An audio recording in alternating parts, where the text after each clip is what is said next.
Winning broadcaster.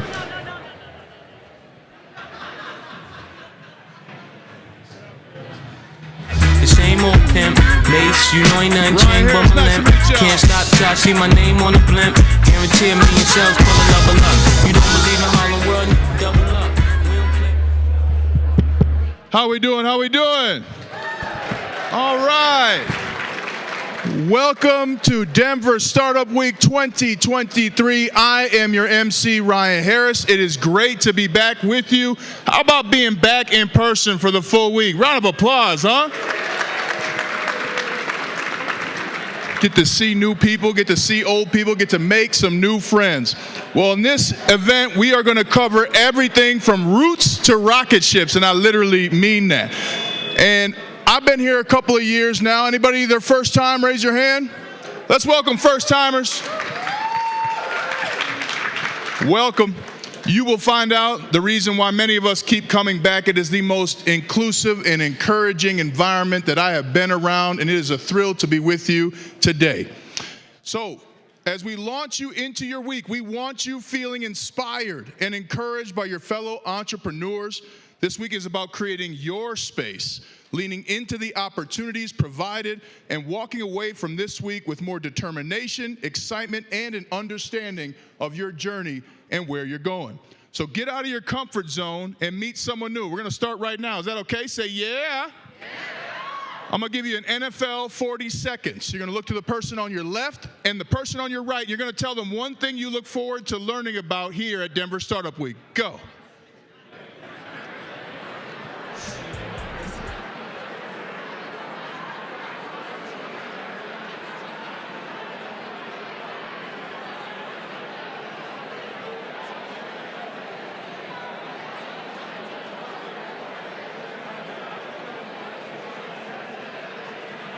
Ten, 9, 8, 7, 6, 5, 4, 3, 2, 1.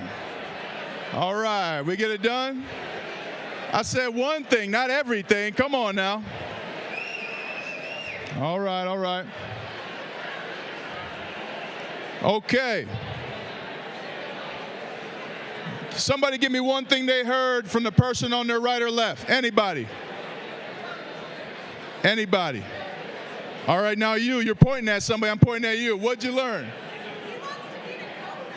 Somebody wants to meet a co-founder. Perfect place to happen. What's one more? Over here from this side. You with the awesome glasses. Yes, you. Yes, you. Yes, you. What's something you heard?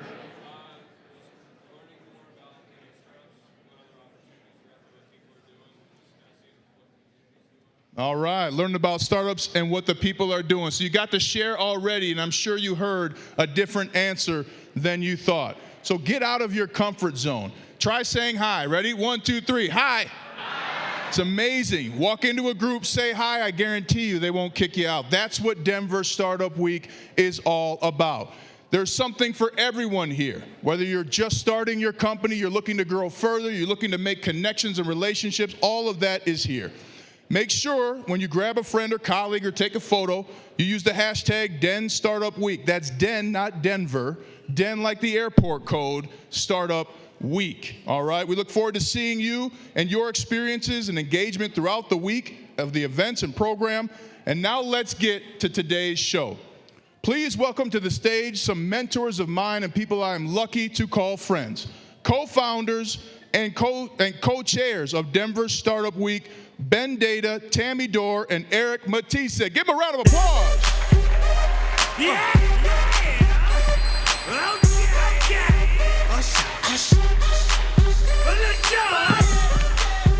Woo, woo, woo. It's always hard to follow the blind side. Let's give another round of applause for Ryan Harris. The one and only. He brings the heat every single year he does this. Tami and I and Ben were just talking that early on, over like 5, almost 6 years ago, we asked him to do it for the first time. And this guy has gotten so good, and he's all about Denver Startup Week, and most importantly, he's all about you. So rolling back 12 years, this started as a small little thing that was about the city of Denver, that was about all of you, that was about the entrepreneurs trying tirelessly in your home, in your garage, in your house, in your company to build something. And 12 years later, we're here. What do we think? What do we think? So this year, I would really hope that all of you just think about 2023 and our 12th year as the year of awesomeness.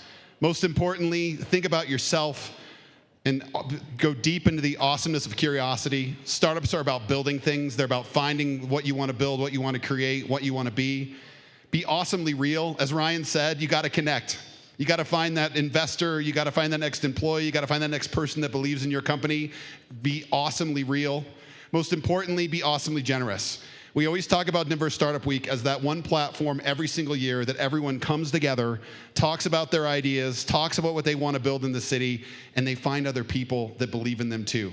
Be generous with what you can give away, your contacts, your time, your resources, your heart, your love for the city, and most importantly, be awesomely kind. This event is about sharing each other, about sharing our thoughts, sharing our dreams, sharing what's best for the city. The city's in a tough spot right now. We have an awesome new mayor who's going to talk in a second. Can we give it up for the new mayor who's here? Come on, come on. We have homelessness, we have crime, we have all these problems that are easy to look at, but every single time, business is what brings it back. Startups repair cities. Startups build communities, startups build families, and startups build cities. And this city happens to be one of the best cities in the United States, and we couldn't be more excited that you're here to celebrate it. So with that, one huge round of applause for the people who really make it happen. Those who are on the Denver Startup Week committee, stand up with your jerseys on like Ben, and your shirts in the back. Everyone stand up, and we know who you are. The magic of Denver Startup Week happens to the tens of volunteers, our organizing committee, and everybody that makes it a huge hit. So make this year, 2023, just awesome. And with that, I'll give it to my co-founder, Ben Deda. All right, thanks, Erik. Always awesome having you up here. So as you can see, Denver Startup Week is for the community, by the community, and even more than ever for the future of the community. We've always made sure that this entire week event is free. Because we want to remove all barriers for anybody to be able to access this and have access to this community, tap into it, and be able to find those connections that ultimately help you reach your goal. And so it's critical that, as always, we continue to improve, just like you do in a startup. And we know that we can always do more to be more inclusive and be more open. And so that's our goal here today, is we want to, this entire week, is we want to make sure that we have events that are open to all, regardless of identity, and that all of us are the ones reaching out, extending, and inviting people in so that we can all have a great week. So let's talk about some of the great stuff coming up this week. I'm excited to share these events. So right after this, you're going to join us at the opening party out in Skyline Park behind. Tomorrow afternoon, we have two great sessions for our Women of DSW series, a keynote with Catherine Finney, followed by a panel of women entrepreneurs with our incredible sponsor, AWS. At 3 p.m., we welcome Jorge Hernandez with a really unique take on the future of diversity, equity, and inclusion. And then at 6 to 8 p.m., we've got our third annual equity pitch competition, so make sure you don't miss that. On Wednesday, we start the panel with the day with a panel on AI and education, followed by a full day of incredible content that includes both Governor Polis, Lieutenant Governor Primavera on two incredible panels, and then we've got our job fair over at McNichols Building. So definitely a great one to attend for anyone who's looking to try to find that next opportunity. And then on Thursday brings us our Venture Capital Day. So to make sure you don't miss it, if you want to know about investing, what it takes to get investment in your company, be right here to see all the great VCs that we have here in the Colorado community. And then that's going to be followed by our pitch finals and finally our closing bash at El Patio in the Ballpark District. On Friday, it's all about the makers with our largest physical product showcase that we've ever had in the history of Denver Startup Week. And excited for that and a happy hour all afternoon. And so with that, I'll turn it over to Tami Dorr. All right. Woo! Woo-hoo. So, little known secret, I usually have to test the podium to see if I can see over it before. This is a little high. Anyway, listen. Not to my, need a little art, good enough. All right, let's get serious. We are incredibly grateful for all the organizers, participants, speakers, volunteers, everyone who's helped to create this amazing week. And important to note, building on that, our sponsors. So if you are a sponsor, just for a quick moment, and then I'll talk about you, stand up. And if you're standing, wave your arms. Come on, come on. All right, thank you. You guys, I want to put a face to some of these names because we, as Erik mentioned, we want Startup Week to be free so that everybody has access and can really benefit from it. Well, the only way that we can do it is with this incredible group of partners and sponsors and supporters. So if you see a sponsor throughout the week, take the time to really thank them personally. Let me start by naming some of our sponsors. Amazon is our presenting sponsor. You'll hear more from them in a minute. Our title sponsor, Capital One Cafe, Dell Technologies, and the Downtown Denver Partnership. A special thank you to our media sponsor, the Denver Business Journal. Okay, take a look at the screen, if you can see it. Right here, we have other generous sponsors. There are over 60 companies supporting Denver Startup Week this year. Without them, we would absolutely not be able to bring this incredible content, resources, fun, parties, food, all of it. Thank them. You see their names. Support them from a business perspective. Spread the news.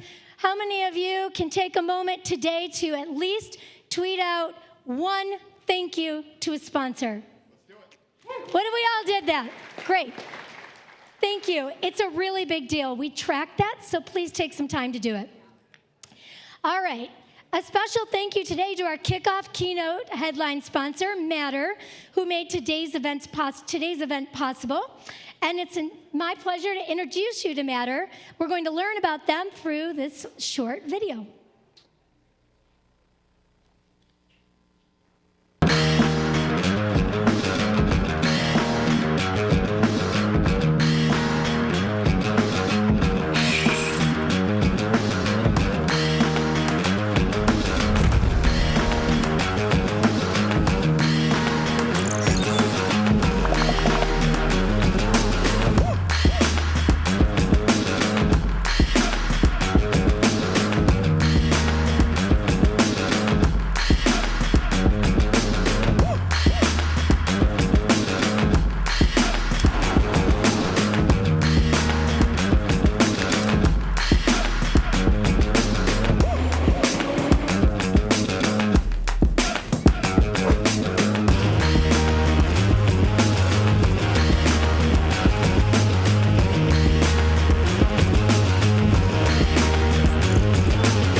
Okay, round of applause for Matter. And how about on the count of three, we all say thank you. 1, 2, 3. Thank you. There we go. All right, now let's get kicked off. It's my honor to introduce our partners at Amazon. Huge thank you to Amazon for supporting us as our presenting sponsor. Guess what? They brought Denver Startup Week HQ, powered by Amazon, back for the 3rd year. Thank you very much. It's my pleasure right now to welcome to the stage a great partner and friend, Brittany Morris-Saunders.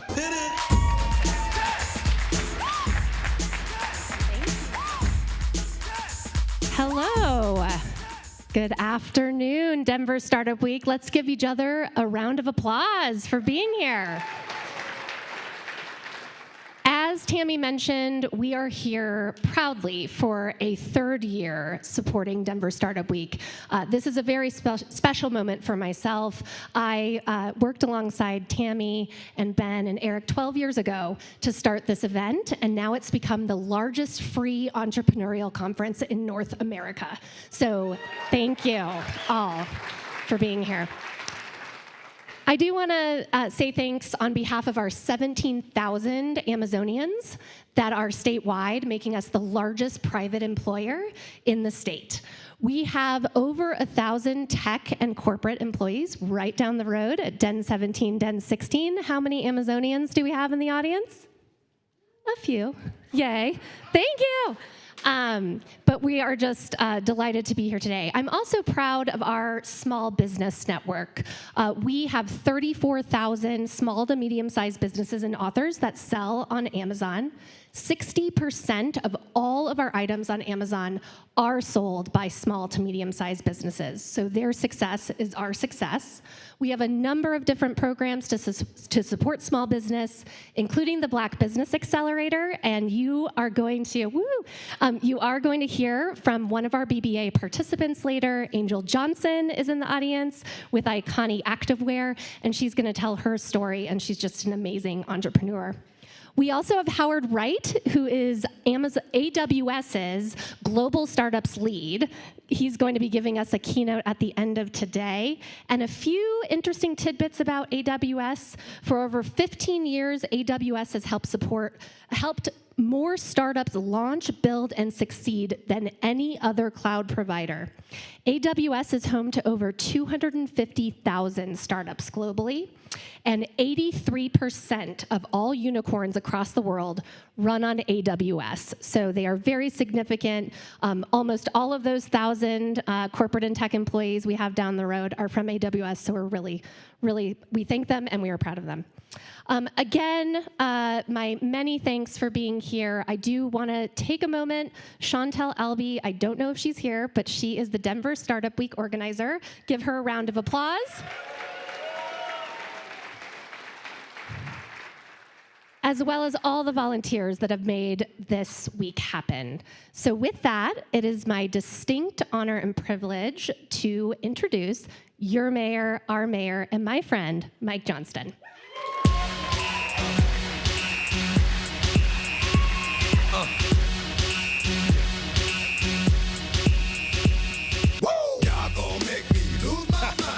Good theme music. I like the walk-up song. Hello, Denver. Great to see you all. Thank you so much for coming out. This looks fantastic. We were just talking about how remarkable the transformation of this sector has been in the 12 years since this was first started. And I think the set of visionaries you saw earlier who said we believe we can find those leaders who are going to cultivate this into the destination ecosystem for technology in the United States will build it. And you did build it. I mean, when we look right back now, I always think of there's a great term for those people that if you go backcountry skiing up in Colorado and you go to a place with heavy, heavy powder, the person that goes first is the one that has to break the trail, right? Which is you get up there first, and when you get there, the first person, when you walk in, every time your foot goes 2.5 feet into powder, and you got to dig it all the way back out and take the next step, and you got to do it all over again. And it is 5 times as hard for that person who goes first. But the beauty is, every time you do that, you know every step I take is a step that I'm paving for someone else. And that means each time I dig my foot out of 3 feet of powder, the person that comes behind me, it's going to be easier. So when that first company comes, easier for the second and the third and the 10th, easier for us to get from 1,000 to 5,000 to 10,000 to now 117,000 employees in the tech sector in Denver today. 117,000. That's amazing. Round of applause. That is the amazing path that you have paved. And I talked to a couple folks this morning and shared this example, but we had a great event last week for the first time in Colorado history, there were 4 restaurants that earned Michelin stars last week here in Denver, which was amazing. I don't know if you know this, but there are only 2 other states in the United States that have Michelin restaurants. It is Florida, California, and the third is now Colorado. So we're the third among those.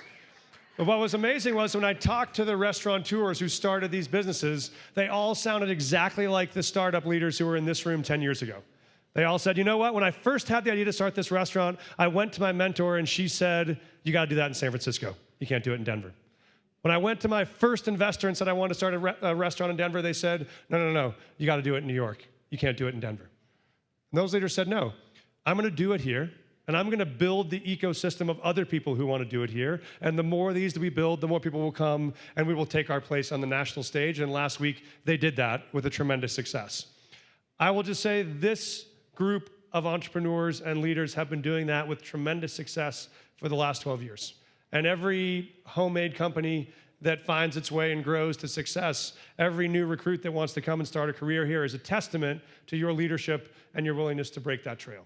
And as a result, we are now one of the 4 fastest and largest growing cities for entrepreneurs in the world in the mid-size range. Huge success. One we're most proud of, this is now the best city in the country for female entrepreneurs to be able to start companies. Yes. We want that word to spread far and wide, and we want many, many more women to both come here and be inspired to grow businesses here because they see they can follow in the footsteps of the folks in this room. So I just want to say a deep thank you. Thank you for believing in this city. Thank you for betting on this city. Thank you for building in this city. We are proud of all the future generations of young entrepreneurs who will stand on your shoulders for that courage. Thanks for being here. Have a fantastic night.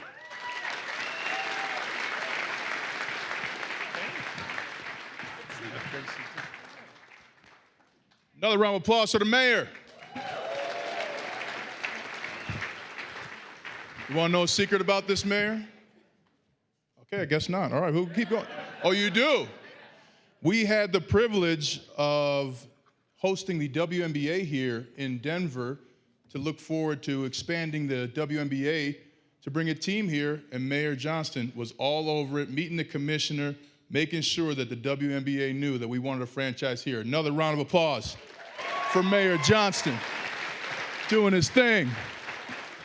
Well, this is what Denver Startup Week is all about. Dreamers, entrepreneurs, people who are makers, people who are thought leaders coming together and getting exposed to the ideas that will make your success in the future. And what we have here is an opportunity to experience a series of one-on-one conversations between entrepreneurial leaders here in Denver. We'll hear about how they got started, right? What problems they had, what things they have in common, and the thoughts of the future ecosystem in their businesses. We have a lot of fun in store for you today and throughout the week, so buckle up. We'll start with 3 inspiring conversations teed up with a few of Denver's shining stars, followed by an incredible closing from Howard Wright, and trust me, you do not want to miss it. He's an aspiring Broncos fan too, so let's show him a little welcome, you know what I'm saying? So with that, to kick us off, let me introduce you to Seth Levine, partner at Foundry Group, and Erik Shu, principal at Access Ventures. Give him a round of applause.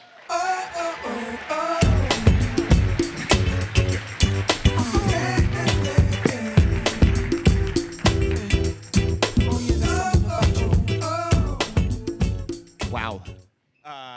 That was pretty high energy.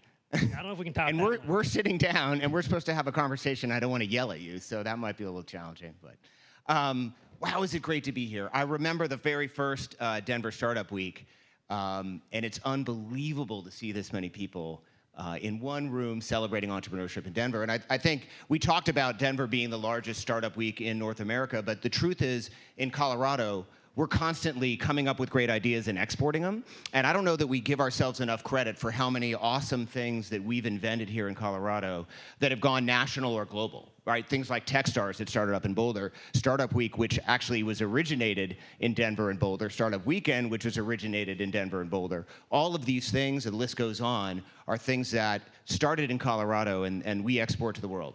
So I think we should be proud of that. A big round of applause for the community right here.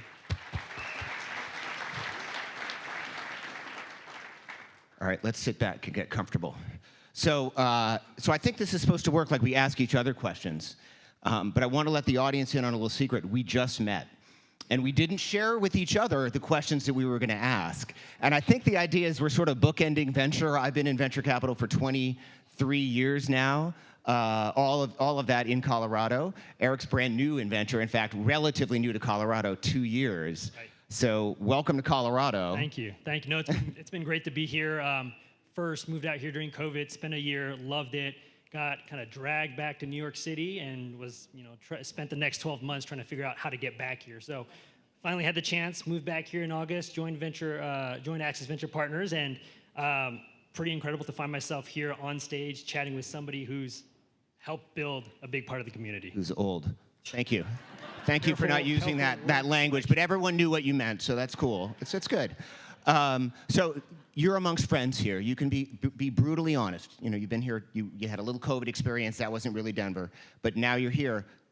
What's the most awesome thing about Denver? I know that's a hard question because there's so many awesome things about Denver and Colorado, but what's been the best? I think it's the number of people that respond to cold emails.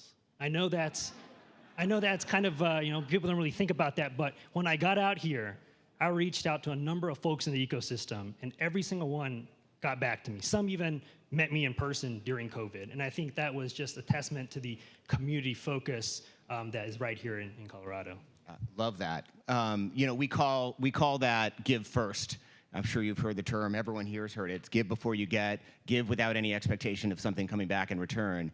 And it is amazing. I can think back 23, 24 years ago when I reached out to Kyle Lefkoff and people like that who were sort of the old guard in venture and wanted to understand about the industry and venture capital. And of course, in flip-flops and jeans we met. And it's amazing that spirit of giving forward and giving first sort of pervades this environment. I love it. Absolutely love it. Does it make you more likely to respond to emails? I always try my best to respond to every single cold email. I think especially if it's folks that are building right here in this community, there's nothing better to do than to help out, reach a hand, and kind of give back the community that helped me get settled and plugged in here. I asked that because in addition to my day job, I'm also in the process of starting a company. And so I decided, my co-founder and I decided we wanted to fund it sort of the normal way. So we're reaching out to VCs for pre-seed funding. And I have to tell you, it's a pain in the ass. It really is. 23 years in, and now I'm on the other side, and I'm like, wow, this kind of sucks. This is hard. And part of the reason is not everyone responds. And so I realized I was sending a lot of notes from my company email address, the company that we're starting, Good Bread. And so I started sending them from my Foundry email address, and then everyone started responding, which kind of sucks. Still something to be worked out. Yeah, I think we got to work out those kinks. But I'm glad you're responding. I think that's really important. So you were in venture in New York, though, before you came out. Right. What were some of the differences between FF and Access?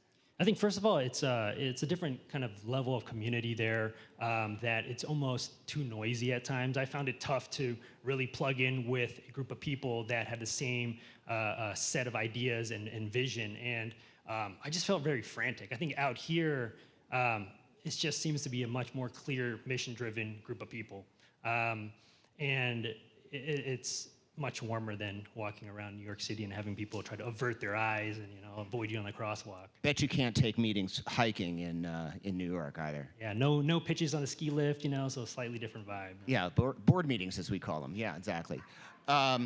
So what drew you to why? Why? So I spent a lot of my early career in the public sector, served as a Marine, and was very interested in kind of the hands-on operating side of the business. At the same time, I loved researching, analyzing, just learning about the different problems and different solutions, different founders out there in the world, and learned about venture kind of during my time in business school. It wasn't something I'd completely set out to do, but realized it was a kind of a balance between operating, analyzing, and really talking to people. One of the most important things I think we can do in business is to build relationships, less so of just looking at the bottom line, less so of just looking at a transaction, but what can you do for that person across the table that's hoping to build something of value, of impact to community. Yeah, I love it. So to think about like a to-do for the people that are in the audience, right? Relationship building. You're here to build relationships at Denver Startup Week and beyond. So give us a target. How many relationships should each of us be inspired to develop in this next week? I think pick a big number. We can be bold. If you meet 10 people per day, and then you stay in touch with 5 of those people, and then you get coffee with 2 of those people, that's a pretty good, healthy set of relationships I think you build from day one. And then next year you do it again and again and again. Don't limit yourself to just the numbers I picked, though. But you had some numbers here, so that's good. Yeah, there you go.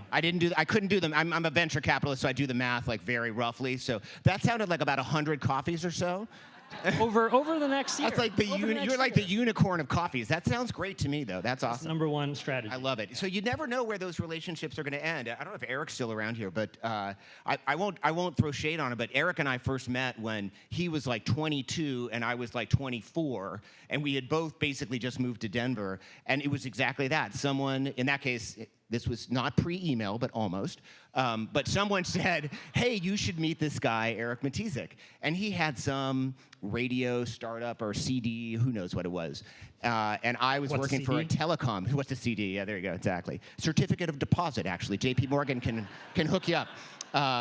No, they're the things that my kids use as coasters, actually. And I was working for a telecoms company, and we met over coffee, right? Or probably beers when I think about it, if I'm going to be honest. But you never know where those relationships are going to go. And here we are, nearly 30 years later, right? 26, 27 years later. He's running Denver Startup Week. I'm trying to retire. It's like, a match made in heaven.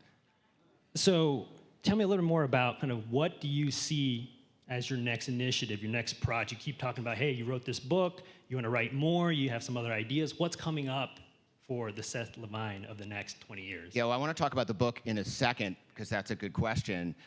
Do I have any LPs in the audience? Because I'm 100%, we just closed a $500 million fund, so I'm very focused on the fund. But there's that startup thing, and then, the book I wrote, and I think it's super relevant to this audience in this week, because when we talk about startups, we tend to think about the kind of startups that maybe you and I would fund, right? Venture-backed startups. But the truth is only about 1% of companies in the country take money from VC. It's a tiny number, right? So now they're important companies, they do amazing things, they help power a lot of the rest of the ecosystem.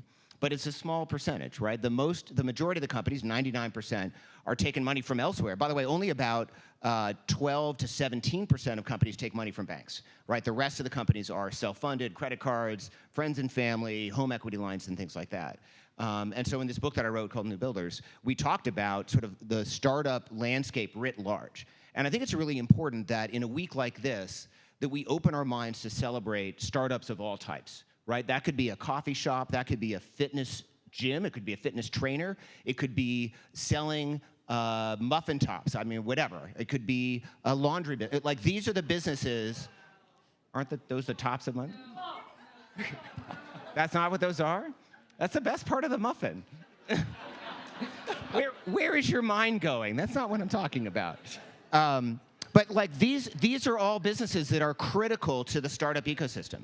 And depending on what numbers you look at, somewhere between 100% and 110% of all job growth in the United States comes from businesses in their first and second year, right? So it's vitally important that we keep this ecosystem running. And for a while, it actually wasn't happening, right? If you sort of chart the trajectory of net new business starts, it's always been positive in the US, and then it went negative for a couple years around 2011, 2012. Super concerning. Now, coming out of COVID, we've had 2 record years. Not surprisingly, right? People in this country are incredibly resourceful, and they, when faced with adversity, they look to themselves. I think that's why people are starting businesses in times of challenge. But some of the other things we talked about, and Mike talked about this, the mayor talked about Denver being a great place for women who are starting businesses. That's super important because women start businesses at 4 times the rate of men. Right? Black women start businesses at 64% of all female started businesses. It's the fastest growing group of new entrepreneurs. So we need to embrace these new builders is the name of the book, so that's what I call them, but we need to embrace these entrepreneurs. That's critically important if we're going to survive as a startup ecosystem in the broadest sense of startup. And I think that that's really important. Yeah, and I love that message. I think it is super powerful here, especially you've been here investing for a number of years, and to see that growth and see the city become what it is today is a testament to not just the venture-backed businesses, but to those that are just starting businesses in general and really contributing to the fabric of what this community is. Absolutely. There you go with the old thing again. You're killing me, man. But it's totally true. And I think about the change in Denver over the last 25, 26, 27 years that I've been here. It's remarkable how Denver has gone from this sort of sleepy-ish little town. And I've been coming to Colorado. I moved here when I was 11 days old, so I've been here for a while. Moved away for a little while, then caught my senses and came back. But my grandparents lived here. So I've been coming to Denver every year since the 70s. I remember when Hamden was the end of Denver, right? There was nothing south of Hamden Road.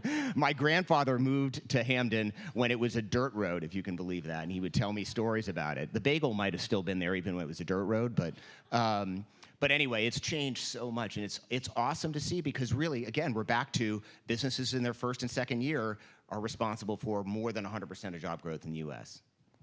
Unbelievable. So tell me, what do you like about being a venture capitalist? Or you can tell us what you don't like. That's cool too. I think I spent the first part of my career figuring what I wanted to do for a living. Just kept jumping around. Did the Marine Corps thing, lived in DC, worked in public policy, went to consulting.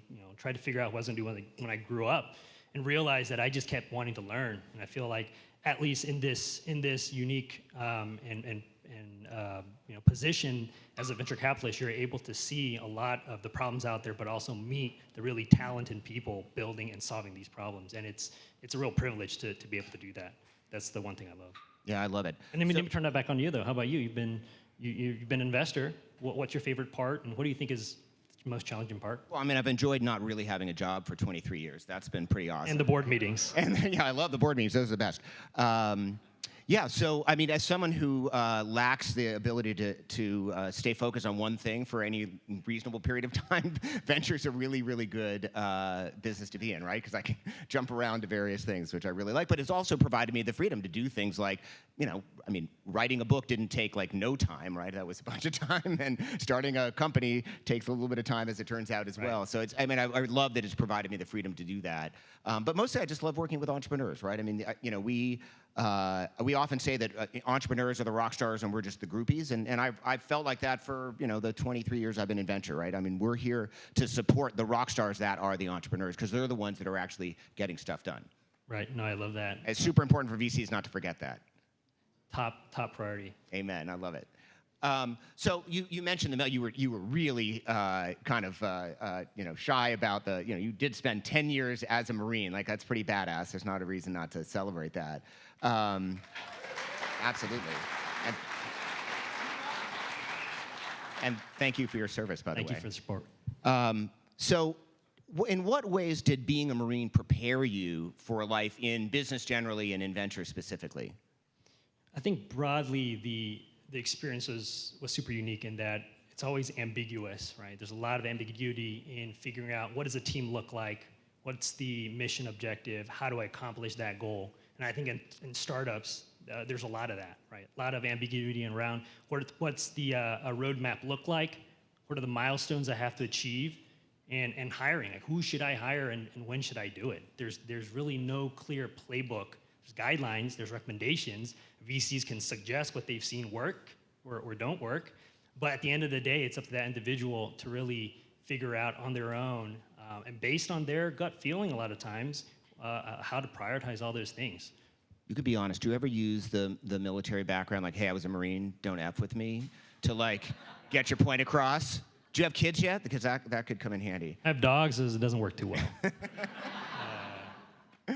Oh man, I love it. So let's talk about sort of what you've learned over the last few years in venture, and some of the things that really like the moments that stand out to you. Like, for example, is there any like crazy business idea that got across, came across your desk that you're like, that's the weirdest thing I've ever seen? Like, give us some highlights. I really wanted to invest in this oyster farm, but it wasn't really venture backable. I'm a big fan of oysters. Harder to get out here, or at least the normal, seafood type. But that was a company I thought was super interesting. Not sure it was going to fit the venture model, but something I thought was one of the more interesting pitches I've gotten. See, and if that was like 3 years ago, that totally would have been funded, right? I mean, it completely would have. You would have funded it. Definitely not. We actually looked. I've been in venture long enough to know that the last couple of years were weird. We actually looked at a company that had something to do with oysters, and one of my partners couldn't pronounce the word oyster. He kept saying oyster. And I was like, there's no way we can do this deal, because I'm not going to spend, it's like 7 years from investment to exit. I'm like, there's no way I'm going to spend 7, 10 more years hearing you say oyster. Right? VCs make decisions for all different reasons. Turned out that was the right one, I think, but It's true. I'm glad we agree to it. Yeah. It's not as crazy as the one that I was thinking of, which is, and this was a while ago, I don't think anything happened to this, but it was a company that was like a legitimately serious business plan, and they wanted to colonize the moon so they could mine it, build satellites, and launch them from the moon, because of course, logically speaking, there's a lot less gravity on the moon, so launching satellites from the moon made a lot more sense. They were raising like $1 billion. This was in 1999 or something. Probably got funded because it was 1999. I have not seen that. Who knows why people do what they do? I just don't understand it. Oh my gosh, I love it. All right, give us a parting thought. What are you most excited about for Denver Startup Week? And then we got to turn it over. I think it's an opportunity to meet 100 people this week. I think that's going to be my goal. So please reach out. I think I'm hanging out here afterwards.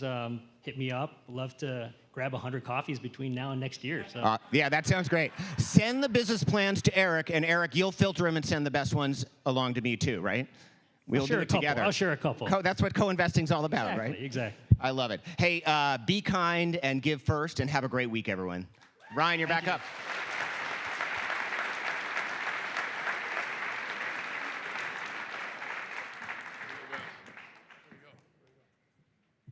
Were y'all selling muffin tops? Did I hear that right? Hey, man, you learn something new every week at Denver Startup Week. Give them another round of applause. Thank you, Seth and Erik. I did hear that, right? That wasn't just me? Okay. I'm like, I don't know what's going on up there. All right, next we will welcome to the stage Cully Cavness, CEO of Crusoe Energy, and Adil Khan, founder and CEO of arguably the coolest named company ever, MagicSchool.ai.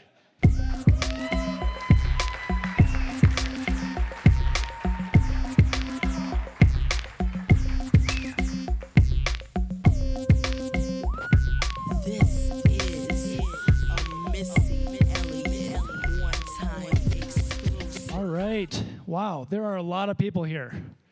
Amazing. Yeah, exciting. And I didn't realize we were the coolest named company ever, but that's really exciting as well. Well done. We have a really cool slogan too back there. It's "Teachers are magic." Those shirts, $15.99. You can buy them online. So Adil, we're going to keep the same format, but I think we're just going to keep it a little bit more conversational. And I think the crowd really needs to hear from you and your story, your origin story. It's definitely not your traditional going straight through the business world into entrepreneurship. You were a principal of a high school, which you started, and it is now the #1 ranked public high school in Colorado, or at least in Denver, as far as I understand. And also, maybe even more important to you, it's also one of the top 15 Title I schools in the United States, according to a major national newspaper that just came out recently. Yeah, pretty cool stuff. We're super proud of it. My story is very, I think, different from a tech startup founder. And I came out to Denver about 10 years ago to pursue a dream of founding a public school. I came out here in a principal in residence program where I was an assistant principal at several different public schools in Denver with the hopes that maybe I'd get an opportunity to become a principal. Ultimately, Denver being kind of a center for education reform, I thought there would be a good opportunity to found a new school here. And I got that opportunity in 2017 at Conservatory Green High School, which is very much like my dream manifest. It's an absolutely incredible school. It's in the Central Park neighborhood here.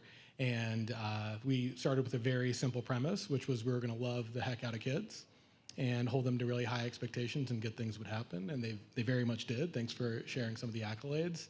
100% of our students are accepted to four-year colleges year over year. And the majority of them are from low-income backgrounds and are students of color. And that doesn't happen very often, unfortunately, in our country, but proving what's possible every day is happening in our school in Central Park. So shout out to some incredible educators.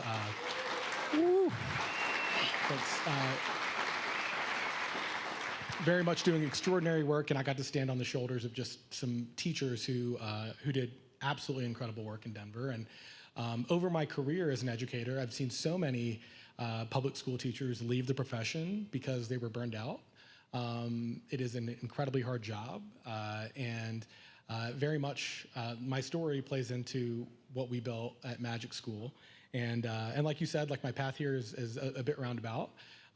After I founded my high school in Denver, I became kind of a coach of principals for a year, and then took some time off. I traveled the world a little bit, and then came back in November of this past year, and ChatGPT had changed the world. So, I was taking some intentional time off, and I think I was one of the few people who was an educator. November, December, if you're a public school educator, is like a really busy and dark time. Like you wake up when it's dark outside, it's dark when you leave the building. And I had all this time on my hands, and I've always been into emerging technology, so I started tinkering with ChatGPT.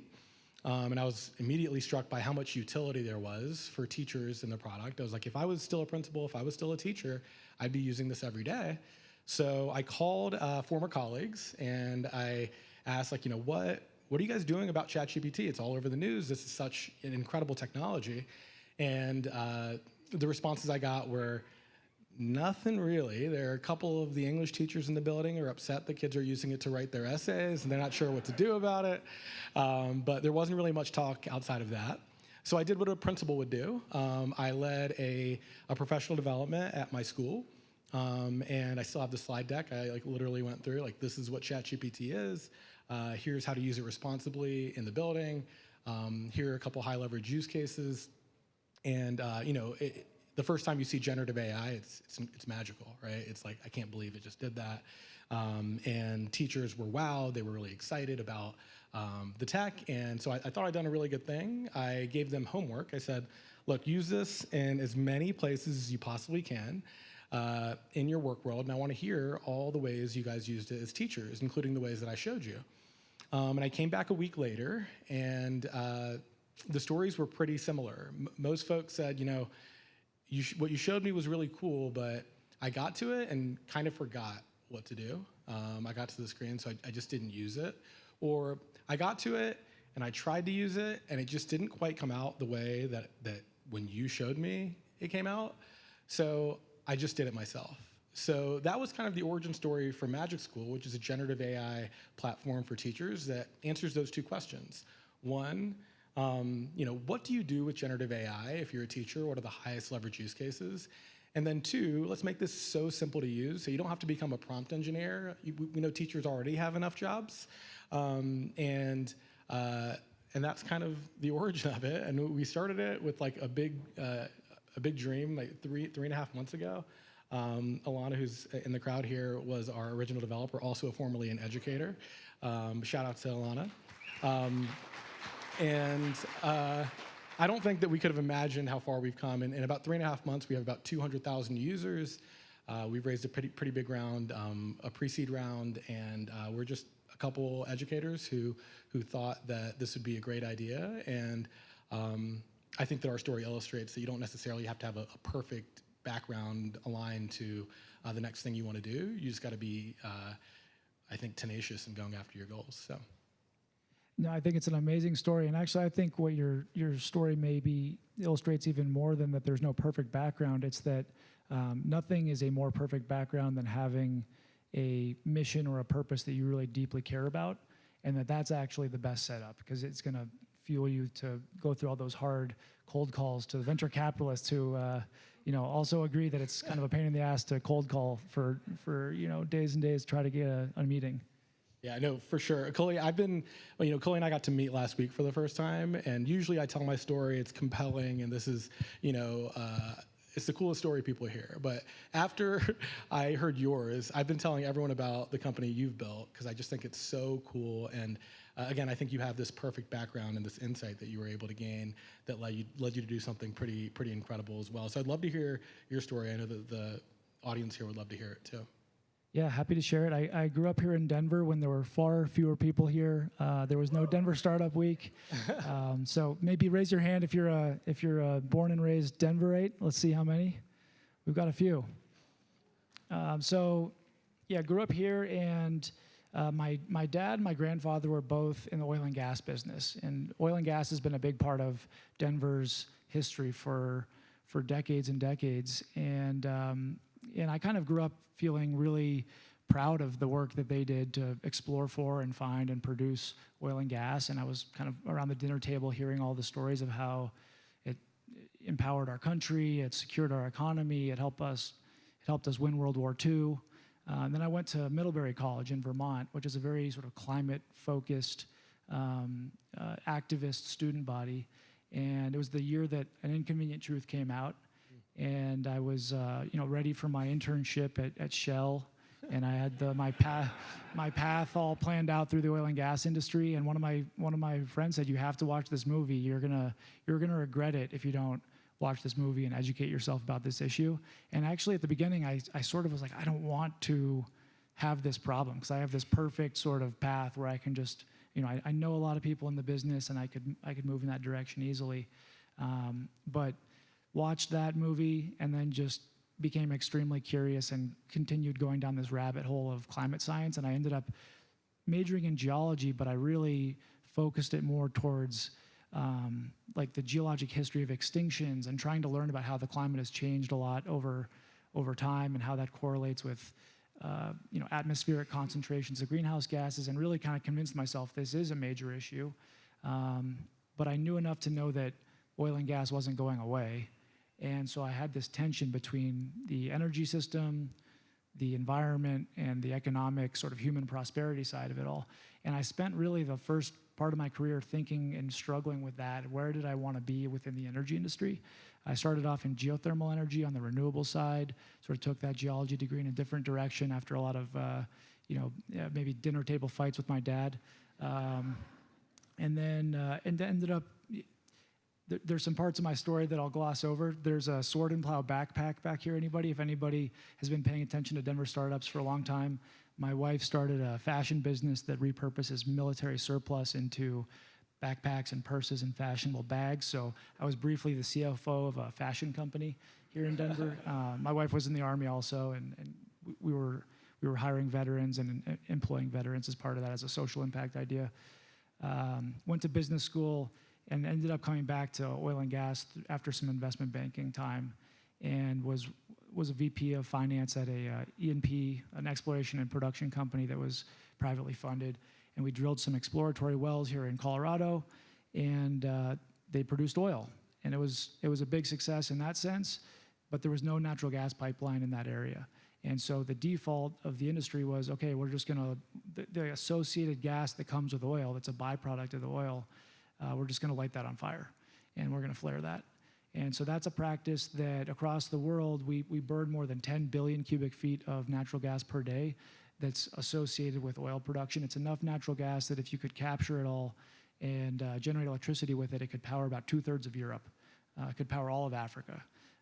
So this is a very large amount of wasted energy, and it actually, flaring doesn't fully combust methane. In a lot of situations, a large portion of the methane escapes to the atmosphere uncombusted, and methane is 84 times as potent as CO2 as a greenhouse gas.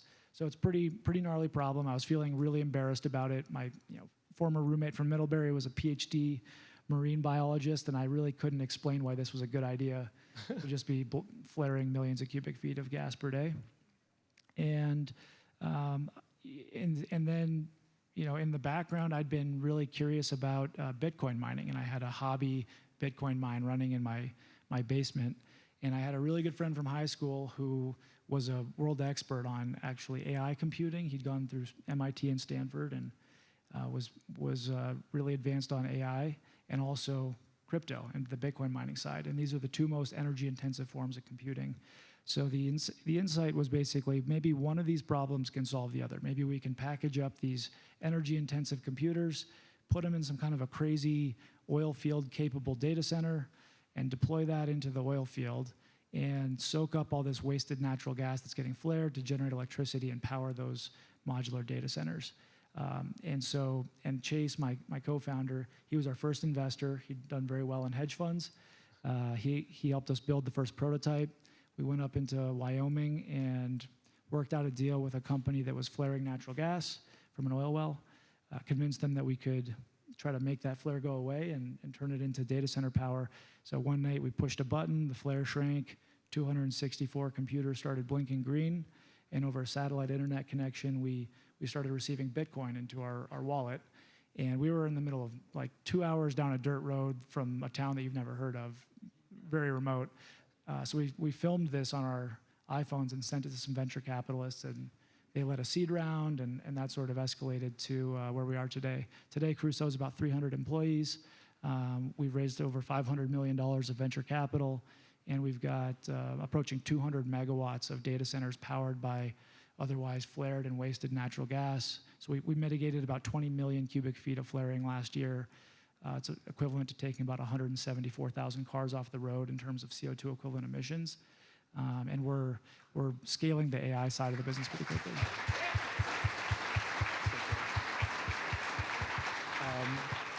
I just saw the crowd had the same collective reaction I had the first time I heard it. Like when it all came together, I was like, you're like saving the environment, have a really lucrative business. I think one other thing that I thought was super fascinating is that you've also made this really incredible pivot. I know that we're running short on time, but I'd love to hear a little bit more about this pivot you're making toward powering AI systems that would power software like Magic School. Like, how have you been able to kind of, I know that was a big decision for you all to move from just Bitcoin mining to this other energy intensive process. Can you talk a little bit about that? Yeah, so we started off with Bitcoin mining because there's no customer. You just sort of plug it in and it can generate revenue. So it was the easiest way to convert energy into computational revenue.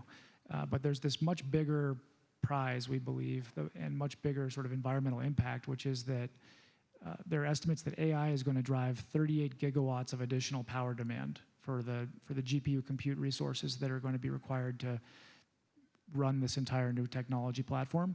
So to put that in perspective, the total public cloud power consumption today is 8 gigawatts.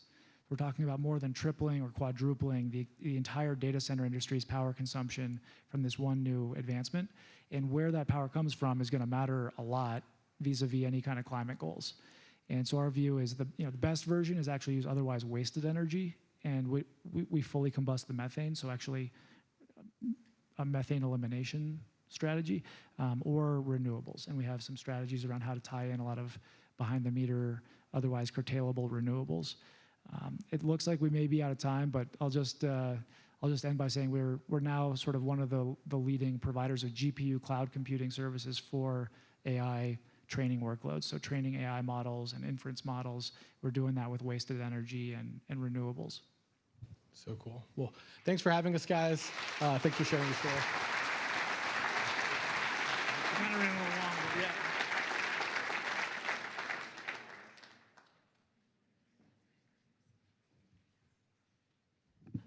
Someone messing with the microphone up here, huh? All right, can I treat you like Super Bowl champions? Say yes. When I say stand up and shake it out, I want you to stand up, move your shoulders, move your hips. Ready? Stand up and shake it out. Go ahead, move it around. Yep. Get that latte down there. All right. All right, sit on down, sit on down. Thank you, Cully and Adil, again. Let's give them another round of applause for being awesome. Well, it just keeps getting better and better here at Denver Startup Week. Please welcome Mark Hansen, co-founder of Topo Designs, and Angel Johnston, founder and CEO of Iconi.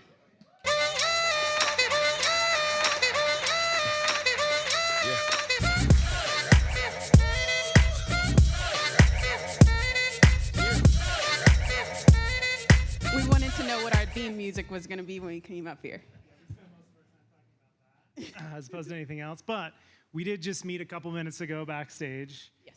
And I, as I like to do, started peppering you with questions. So now I'm just going to continue that conversation. You just get to follow in. Ready. So this is kind of a two-parter. There's a couple things. One is you have an interesting backstory, a lot of military, but you've got a military background. Going from that, I want to hear a little bit about transition to starting an apparel company. That feels like a jump for me. But my real question, the second part question is, now that you're a few years into being a CEO, what's that like? So I always had a military trajectory. I went to the Citadel, the Military College of South Carolina. I was one of the first black women to graduate, one of the first 50 black women to graduate from the college. And then I directly commissioned into the Air Force as a second lieutenant, and I served in the Air Force for 8 years. So I started Iconi actually while I was still in the Air Force. It was a totally different experience. It was a leap. I thought I was going to be in the Air Force for 20 years plus, but it just came a point I thought, like, hey, let me try something different, and the different worked out. So I started Iconi in January 2020, and then in August of 2020, we got a notification from Oprah's team that we were going to be in Oprah's favorite things, and so we became her favorite legging for November 2020.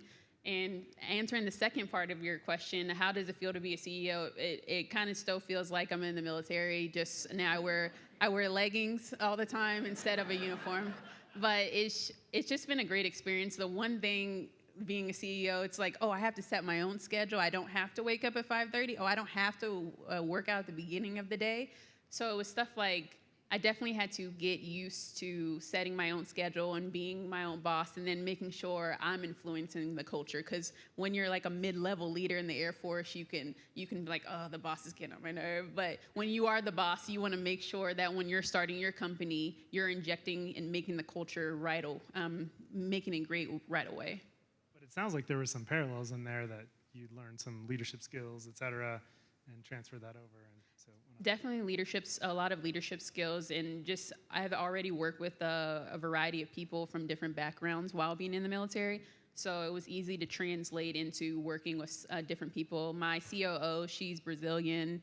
I have 3 or 4. I have 3 or 4 military veterans or active duty people that work with me on a contract basis. So constantly leading them, that's the most impactful thing I think I learned from the military. And then turning over to you, and when I went to Outdoor Retailer, actually, Topo Designs had people going crazy in their booth, and I was like, what booth is that? Let me go over there and talk to them and learn from them. And their culture, your culture of your company was so inviting. They were like, hey, yeah, you can come learn and see how we have all these people. So what is your inception story, and how do you maintain your brand and identity as you grow? yeah, that's a fun one. So my business partner, Jed Rose, and I, we were working more in the tech landscape, believe it or not. So it's a jump to bags and apparel now. But we were starting to travel a little bit more, and we kept having this experience where we felt like we were going to get our travel outfit on, and then we would go do an activity, and then we'd take our travel outfit off. And we're like, wouldn't it just be nice to blend kind of just our everyday life all the time? And truthfully, when you're in a big city in another country, I'm still pretty much going to wear the same thing I'm going to wear in Denver. So we kind of wanted to blend that. And then with our outdoor backgrounds, both of us growing up that way, and him being a world-class fly fisherman, and I was a ski instructor in my youth, and so a lot of outdoor time. I was also a field biologist for a while, so I spent a lot of time in a tent. So took outdoor and then kind of this urban notion of travel and wanted to blend that. And hopefully over time that just keeps pursuing, as we want people to seamlessly blend the outdoors a little bit more into their lives and make that a little easier and that transition a little bit smoother. And do you think that helps you connect with your customers even more, that you have an outdoorsy background as well? Yeah, I mean, for sure it helps that I like to do the things that I like to talk about. So that just makes life a lot easier generally, right? If you're just sort of doing the things that you like to be doing or would be doing anyway. I found that to be sure. Okay, so this next question, I'm asking for a friend. So there's highs and lows in this whole journey thing. Like Oprah, that sounds like an amazing high to me. It sounds very exciting. And there's lows. What again, asking for a friend, what keeps you positive in these, as you're going through that, and what keeps you pushing through? So first of all, I don't always have a positive attitude. I think that's something like we talk about as entrepreneurs. Always make sure you have a great day. No, some days suck. And I embrace the suck. I don't know what you're talking about. Yeah, just a little bit. I think when entrepreneurs, when we try to say oh, every day's gonna be great. I'm working towards my dream. It's like, no, I'm really in a self-inflicted nightmare, and it just keeps on going again and again and again. That's how some days are gonna feel, and that's exactly. And you just have to embrace it. So what I always remember is why I started the business. I don't want to have to put another uniform back on either. So that's also a helpful reminder. And then I grew up around a very motivated mom. My mom worked 3 jobs to put me through college and everything. So I know what hard work looks like. And it's I'm not even working as half as hard as my mom worked. So I can do some more work. I got more gas in me. So I think that's what keeps me going. And it's also just walking into the grocery store at King Soopers one day, and I see somebody in Iconi, and I'm like, oh my gosh, we made it. We made it to King Soopers. So I think all of that kind of stuff just keeps me going. It's just, I know, hey, we were just talking. We're not tech companies. So it's not saying that tech companies don't have a grind, but CPG is a grind. It's a grind, and we all know that, and we embrace it. So embrace the suck. Yes. A great role model. Yes. And some modeling there is awesome. And then just continuing to get stoked when you see it and like kind of those small successes and wins. Yeah, that's awesome. That's good.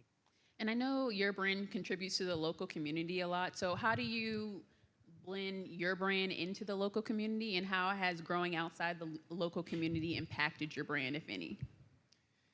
Well, I'm a big fan of Denver, by the way. It's like, you guys like Denver? I love Denver. So I'm not a native, wasn't born here, but I did go to Creighton Junior High. So I think that, it's been a while since that I've been here. I remember when Hampton was kind of the far end too, yeah, that was a little bit ago. So being a big fan of Denver is just helpful. And then for me, for Topo, part of what I've done is I've been really curious about trying to find smart people, and there's a lot of them around, a lot of them in here. Jason, you're right there, you're one. So I would reach out to people like that and try and learn from them and connect. And I found, and it was mentioned earlier up here, people answer cold emails and people are pretty responsive. And turns out Denver's kind of nice. And personally, I really like nice. I prefer that over most anything. I've really enjoyed and I've benefited immensely from, and it's not just people doing similar things to I'm doing or have design backgrounds like Jason or in that work, but it's also the restaurateurs that are very, very much similar. And part of what I've loved about this journey is how similar the startup and building a company part is, whether it's a coffee shop or it's that wild Crusoe flare-sucking energy creation thing. That's sweet. Yeah, I like that. But there's really similar things. And so for me, it's been, whether there's people out here that I know or beyond these walls in Denver, it's been really great to have that community for sure. So do you feel like you could have built this startup anywhere else and it have been as successful? Yeah, that's fun. I don't know. I think that I think is the short answer. I think Denver actually is a perfect storm for us. Part of it was, of course, we're in Colorado, so we're rooted in the outdoors. It's a pretty epic place for that. And we're also in a city and an increasingly better and better and better city, in my opinion. And so, we kind of have that. But really, we not being in New York and not being in LA, as an example for apparel and outdoor, brand, I think we didn't run up against other amazing experts, and we didn't know the stupid mistakes that we were making, and we didn't know enough to be embarrassed by what was happening, and we just were like, this is great. So we just kept charging, and I think not having those influences, which I think in the early startup time would have been probably more discouraging. We would have been like, oh, we're never going to be as good as XYZ. So I think there's some sort of freedom of the West, if you will, that exists here that let us just keep going and keep charging. And so that works. Feel that exact same way. Love the Denver ecosystem. Yeah, cool. Well, what's next for you? What do you think? When I think of Topo's trajectory, I always think of it like we're going up a stairway, and it's like go along, you're kind of on the flat part of the stairway, and then you're like, oh, there's a big step up, and then get to the next thing. And so what do you think is that big next step? I think the big next step is really just the continued scaling and the growth of the brand. I think we finally hit our traction point. I'm a newer startup founder, so I started in January 2020. And I think, so our strategic partnership with Amazon and their Black Business Accelerator, we recently got into Walmart's incubator program, and we're semi-finalists for... Yeah. Awesome. And we're a semi-finalist in Pharrell's Black Ambition Prize. We can win $1 million. Hopefully we win. That's awesome. I love that. So I think using these strategic opportunities and these strategic partners to continue to grow the brand. But something personal that I'm looking forward to in the brand is expanding our size range even more. Currently, we carry sizes small through 4X large, and we have plans to expand to extra, extra small through 6X large. And that's personally important to me because everyone deserves inclusiveness in activewear. So we A lot of times we make fun of people in the way they look at the gym or on social media when in fact they're missing the tools that they need to be able to perform well in the gym. Like, so regardless of where you are in your fitness journey, you deserve supportive activewear that has certain types of innovations that make you feel comfortable in the gym. That's awesome. I mean, I think, yeah.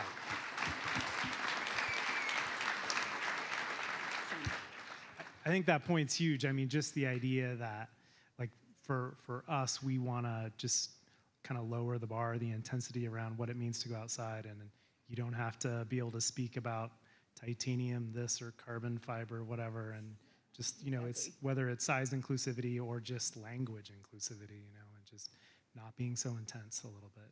And having I think your brand is very approachable the first time I saw your brand. And I think that's definitely what you said, like unlocking the outdoors for everyone and just making fitness approachable. You don't need to be able to do 1,000 burpees or, you know, hike a 14er every weekend. It's just, we all deserve space to just be active.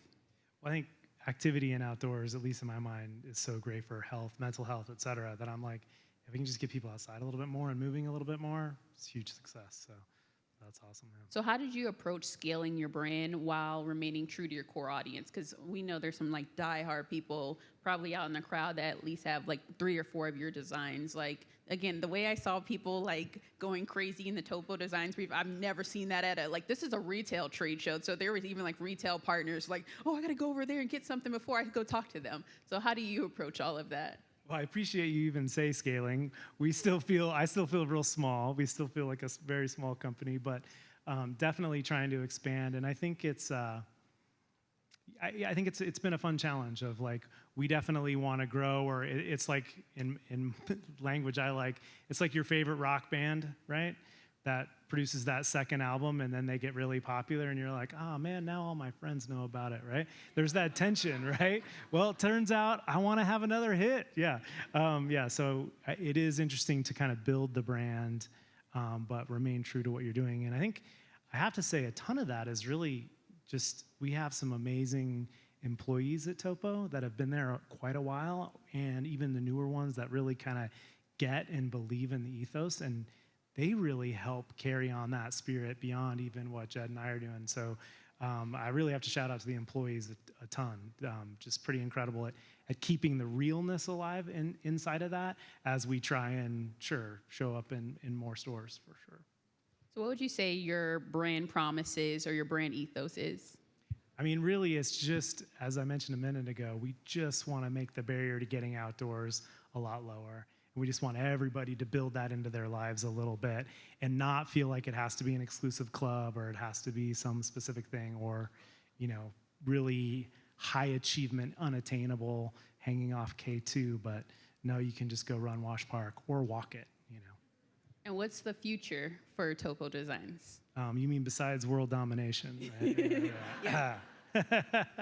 You know, right now we're in an expansion mode. We're opening retail stores. I was just in San Francisco opening a store there. We had one for a while. We had to close it during COVID and reopened. And so we want to continue spreading the good word and getting people outside. Yeah. So, yeah. It's been fun. Yeah. I'm going to ask you a million more questions, but I'm looking at, is the stop sign up? No, not? Sweet. Still got time. More. So I want to hear more about, tell me a little bit more about what happens kind of post having a big success. Like, how do you take that and then keep moving it forward? You can see all these are selfish questions, but yeah. I think like post the Oprah, first of all, the Oprah thing caught us all by surprise. I had all my friends as free labor working in my kitchen of my apartment packing leggings. So we were, the one day that Oprah tweeted about it, we packed 10,000 leggings in a single day in my kitchen, in my bedroom, and my friends were like, "Well, we got to be getting paid for this after this." And I was like, "I'll see how that works. I'll see what comes out. We'll see what shakes out at the end." But I think it's kind of hard to ride that wave of success. Sometimes, just because you have a celebrity endorsement doesn't mean that's your target audience. So that was a little bit different for me. And then just always expecting like more and more. So it's like, hey, I'm in this first year. People are like, but you were in Oprah. But I was like, but I'm still in the first year. Like, help me out here. I'm still training wheels here, training wheels of being a business owner. So I think, you have to just ride the highs and lows of business ventures, but just remember to stick with your core audience and continue to remember them just like you do in your brand often. How are you staying in touch with your core audience, and has that changed at all in just the few years that you've started? Have you adapted who your main audience is at all, or are you still going after the same set? We're still going after the same set, and we use social media, email marketing, just like most people do to connect. And we do pop-up events here and there. I'm not gonna lie, you're not gonna usually see Iconi at a pop-up. It's like my worst nightmare because I'm introverted. But that's how we find different ways to connect with our customers, whether it's like hosting an event or co-hosting an event. Like, we just always want to connect with our customers in unique ways.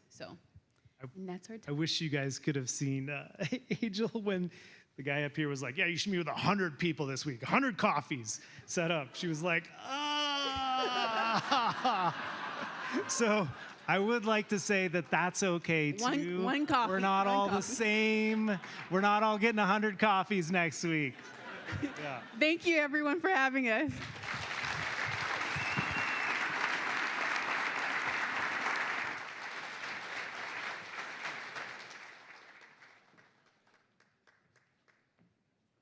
All right, you enjoy that? Say yeah. All right, Angel, Mark, I didn't hear nothing about tall sizes. Where you at, okay? Let's get some tall sizes in here, extra small, not since the 3rd grade. Okay, next, we have the VP and Global Head of Startups for AWS, Howard Wright.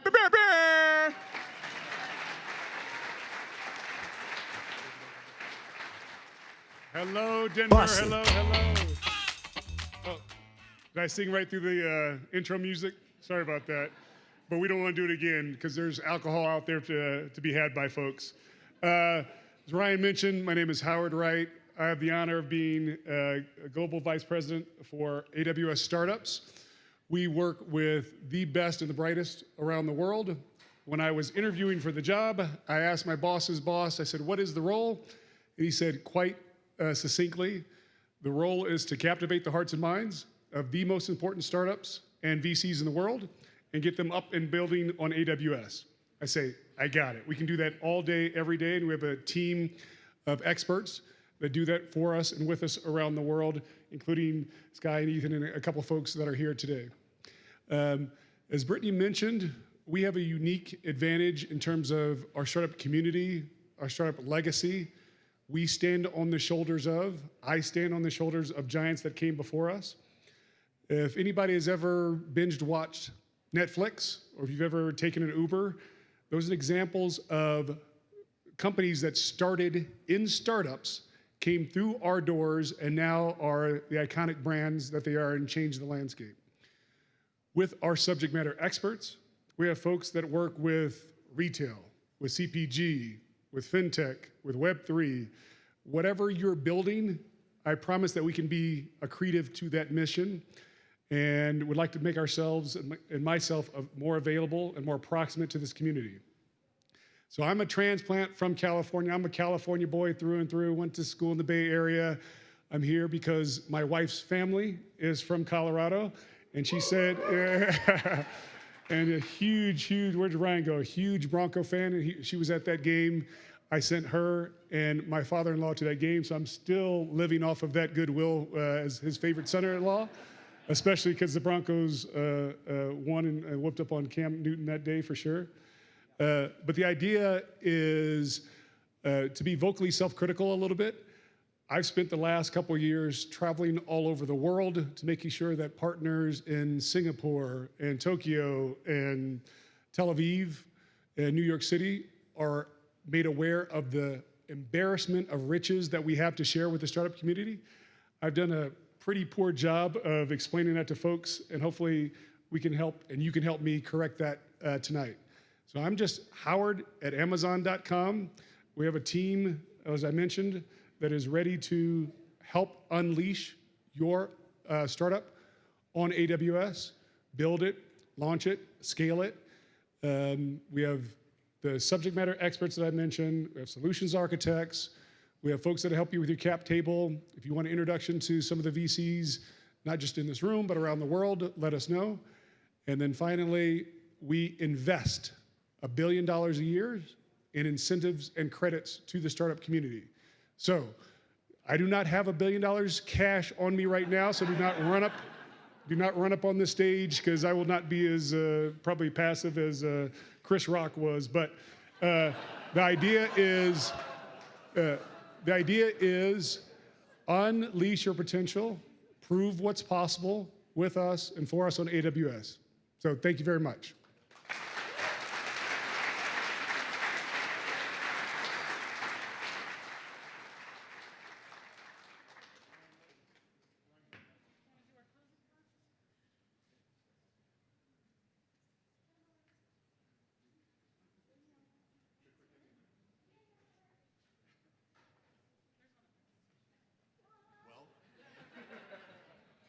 I mean, how can we absolutely close after that?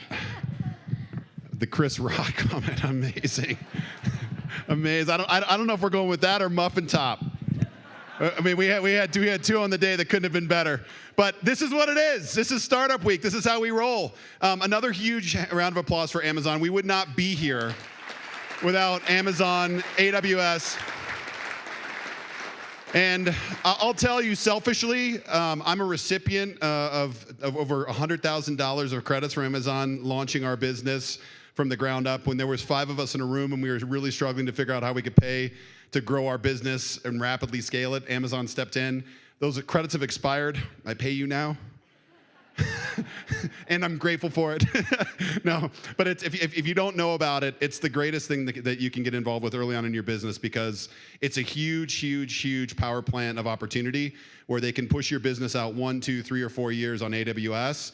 And by that time, you can use all their radical tools and AI tools and monitoring tools and servicing and security tools. And next thing you know, you have an amazing company. So Howard, thank you for being here. Thank you for all you do globally for us. And we're so glad you're in Colorado. Woo! All right, we're at the ending. We're closing it out. So Tami, Ben, and I could not be more excited with our entire organizing team to thank you so much for participating in Startup Week. This is about you. And what I said earlier, I meant with all my heart. Startup Week is a week for you to discover what's inside of you, inside of your company, inside of your heart for Denver, and most importantly, meet everyone you need to make those dreams come reality. So I'm going to pass this down to Tami and Ben, and Ben's going to get us into the party. So you're the one that's holding this back. Go straight to Ben. I don't want to hold you back from the party. Thank you, everyone. Have a great week. Yeah, thank you so much, everyone. Thanks again to all the sponsors, all the organizing committee, and as Erik said, all of you, because this is about the community. Let's go build a better one. Party's right across there. Have a great time. On stage, rocking out, stir crazy. Coco flow like 1980s. Come lit, still I drop lazy. None of that maybe. Energy. Energy. Energy. Just 5 from the 45, don't get out of line. Yeah. Ooh, ooh, ooh, ooh, pick a side. Only double lines we cross is dollar signs. Yeah. Ooh, ooh.